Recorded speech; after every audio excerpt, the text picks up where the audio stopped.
Well, it started out as just a 15-inch FTS, just a bolt-on kit. I used their torsion bar drops and leaf springs for a long time. And then I added the 3-inch body lift and cranked up the torsion bars just a little bit to clear the 44. So now we're sitting at like 20 inches, pretty much 20 inches on the dot. Before I changed everything in the back, which I'll get into, I put on the FTS dual shock hoops with just their FTS chrome reservoir shocks. And then I decided I didn't like the leaf springs in the rear anymore, so we coilover swapped it. It's a full triangulated 4-link sway bar. Sway bar arms were built by my fab guy that built the truss and the cradle, but the sway bar kit was from Big Shocks. We made this custom coilover bracket for the frame up here. And I want to say, this was so long ago, but I want to say these are 12-inch travel Fox 2.0 coilovers, maybe 2.5s, I can't really remember.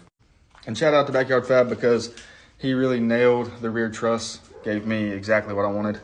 He made it kind of universal based off just the measurements I gave him to allow me to make it work with my factory 14 bolt that came in this truck, which isn't something he normally works on. He normally works on that 250 stuff.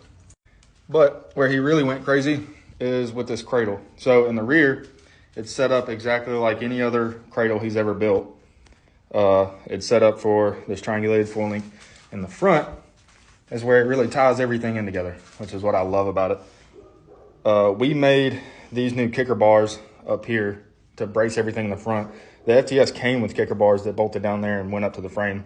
So I took those out so this would kind of tie it in better. And then these bottom bars are literally just my torsion bars. So what he did was he made this cradle to where I could bolt my factory torsion bar cross member in between the cradles, just like a torsion bar drop. So in the front, basically none of the geometry is different from the way the FTS came. And it's set up just like a torsion bar drop.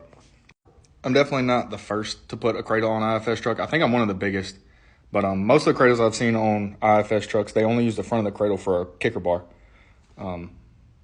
Not really tied in with their torsion bars. So I'm pretty sure I'm one of the first to ever do it that way.